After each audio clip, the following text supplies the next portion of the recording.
बच्चों, कैसे हैं आप। आज मैं आपको रासायनिक बल गतिकी यानी कि केमिकल काइनेटिक्स का एक परिचय दूंगा कि इस चैप्टर में आपको क्या क्या पढ़ना है, वर्ड के बेसिस पे क्या क्या इंपॉर्टेंट पॉइंट है। तो देखो बेटा, सबसे पहले इंपॉर्टेंट चीज ये है कि इस चैप्टर से तुम्हें 5 मार्क्स के क्वेश्चन आएंगे।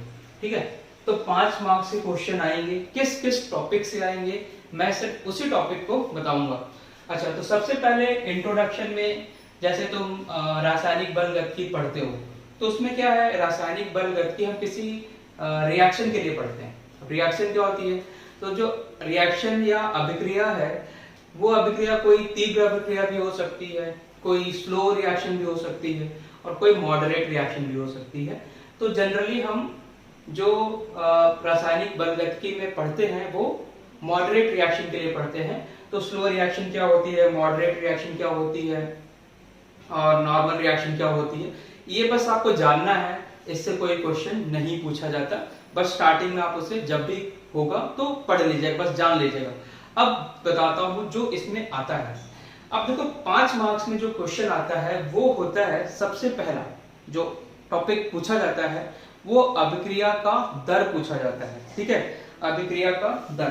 तो अभिक्रिया का दर, अभिक्रिया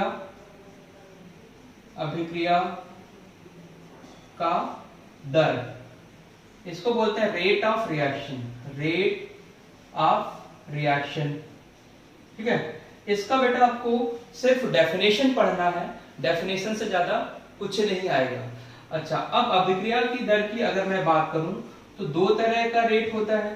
पहला होता है एवरेज रेट, जिसे तुम औसत दर भी बोलते हो, औसत दर। दूसरा होता, इसको बोलते हैं एवरेज रेट। दूसरा होता है तात्क्षणिक दर, मतलब इंस्टेंटेनियस रेट। तो तात्क्षणिक, इन दोनों पार्ट पे आपका क्या आता है, न्यूमेरिकल आता है सर, इस पे न्यूमेरिकल आता है, इसका डेफिनेशन और इसका न्यूमेरिकल। अब इसके बाद जो नेक्स्ट पॉइंट है, जो नेक्स्ट टॉपिक है, वह है अभिक्रिया की दर को प्रभावित करने वाले कारक। तो नेक्स्ट पॉइंट है, ये भी बहुत बार पूछा जाता है आपको, अभिक्रिया की दर को प्रभावित करने वाले कारक। प्रभावित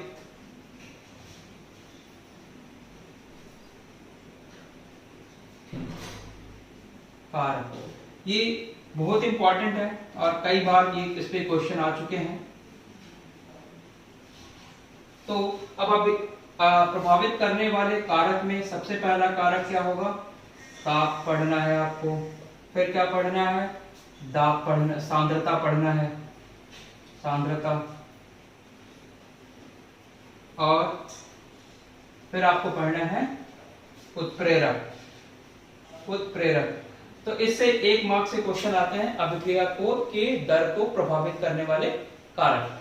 अब उसके बाद आपको अभिक्रिया का दर नियम, ये है, बट इससे ज्यादा क्वेश्चन नहीं पूछा जाता है, और आपको पता होना चाहिए अभिक्रिया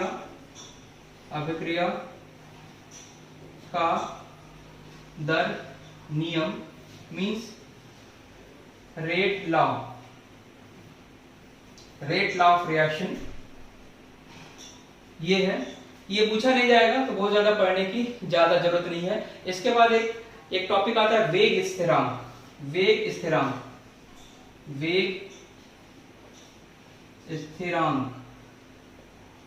इसका डेफिनेशन पूछा जाता है, इसका आपसे परिभाषा पूछा जाएगा, तो ये भी थोड़ा उसके पॉइंट ऑफ व्यू से इंपॉर्टेंट है। तो इसकी परिभाषा पूछा जाएगा, ये 1 मार्क्स का क्वेश्चन आएगा, और इसका भी डेफिनेशन पूछा जाता है, और इस पे न्यूमेरिकल। अच्छा, इसके बाद जो सबसे इंपॉर्टेंट चीज है वो है अभिक्रिया की कोटि। सबसे इंपॉर्टेंट है ये, तुम्हारा बोर्ड में भी, जेई में, मतलब किसी भी कंपटीशन में ये जरूर पूछा जाता है, अभिक्रिया की कोटि। तो इसको मैं यहाँ लिख देता हूं। नेक्स्ट आपको पढ़ना है अभिक्रिया की कोटि। अभिक्रिया की कोटि। अच्छा, अभिक्रिया की कोटि जो आप पढ़ेंगे उसमें देखो एक चीज ध्यान रखना कि आप बुक्स में पढ़ोगे तो बुक्स में आपको zero order reaction, first order reaction, second order reaction, third order reaction ये सब बताया जाता है। बट आपके सिलेबस में जो इंपॉर्टेंट है, जो आपको आएगा, वो है जीरो ऑर्डर रिएक्शन और first order reaction. Zero order reaction को आप बोलते हैं शून्य कोटि की अभिक्रिया, और फर्स्ट ऑर्डर को आपको बोलते हैं प्रथम कोटि की अभिक्रिया। तो अभिक्रिया की कोटि में क्या पढ़ना है? एक तो शून्य कोटि की अभिक्रिया, शून्य कोटि की अभिक्रिया,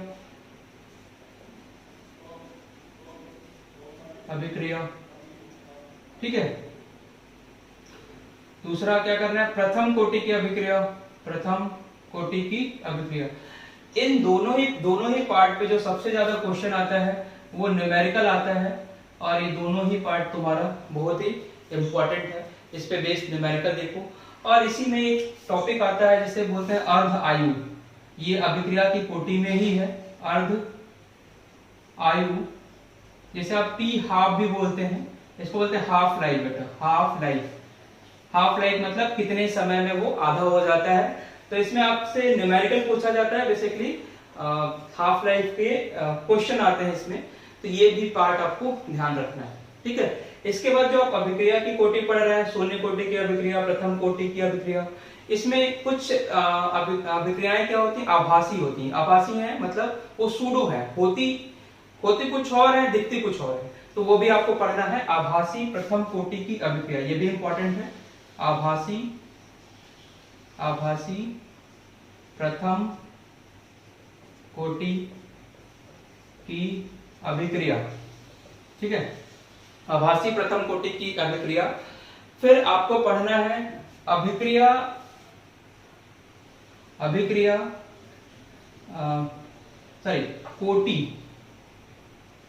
कोटि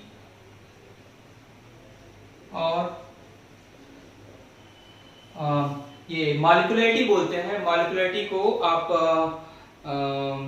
आणविकता बोलते हैं। तो कोटि और आणविकता में अंतर पूछा जाता है। कोटि और आणविकता में अंतर क्या होता है, ये भी आपको पता होना चाहिए, ठीक है। कोटि और अभिक्रिया में अंतर, ये भी आपका इंपॉर्टेंट है, ये भी इंपॉर्टेंट पार्ट है आपका।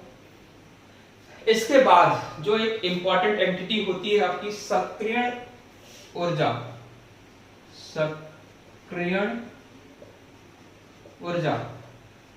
इसे आप बोलते हैं एक्टिवेशन एनर्जी।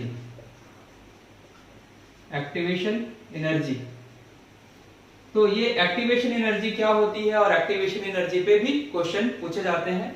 और एक्टिवेशन एनर्जी से रिलेटेड एक साइंटिस्ट था जिसने एक रूल दिया था जिसे बोलते हैं आर्हीनियस इक्वेशन या आर्हीनियस समीकरण। तो आर्हीनियस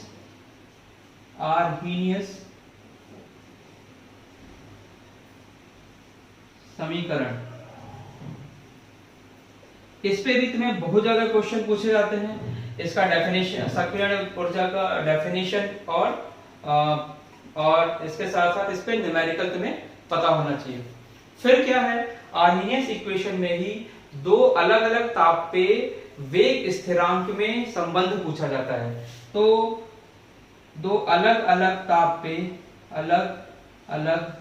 ताप पर वेग स्थिरांक में संबंध, इस पे आपके न्यूमेरिकल ही आते हैं बेटा, इस पे आपके न्यूमेरिकल आते हैं। तो ये भी इंपॉर्टेंट है, ये भी इंपॉर्टेंट है। हालांकि मैं सारी इंपॉर्टेंट चीज ही लिखता हूं, लेकिन अगर इंपॉर्टेंट में भी इंपॉर्टेंट देखोगे तो सबसे ज्यादा इंपॉर्टेंट तो मैं सक्रियण ऊर्जा, आर्हीनियस इक्वेशन, अलग अलग ताप पे वेग स्थिरांक का जो संबंध है वो, फिर अभिक्रिया की कोटि, इसमें तुम्हें न्यूमेरिकल, प्रथम कोटि की अभिक्रिया, शून्य कोटि की अभिक्रिया, ठीक है, अर्धायु, ये जरूर देखना। यहाँ पे इसमें तुम्हें ये वाला पार्ट बहुत बार बोर्ड में आया हुआ है, अभिक्रिया की दर को प्रभावित करने वाले कारक। फिर वेग स्थिरांक के बारे में भी पूछा जाता है, ठीक है। तो इतनी चीज आपके यूपी बोर्ड के बेसिस पे, या आप ये बोलो कि हिंदी मीडियम के बच्चों के लिए इतने पॉइंट्स बहुत इंपॉर्टेंट है, इसने आपके 5 मार्क्स कवर हो जाएंगे। अगर आपको ये चीजें अच्छी लगी हो तो अपने दोस्तों को बताइए, सो दैट उनका भी इम्प्रूवमेंट हो और आपको पता हो इस हर एक चैप्टर में कि आपको किस तरह से स्टडी करनी है। Thank you for watching this.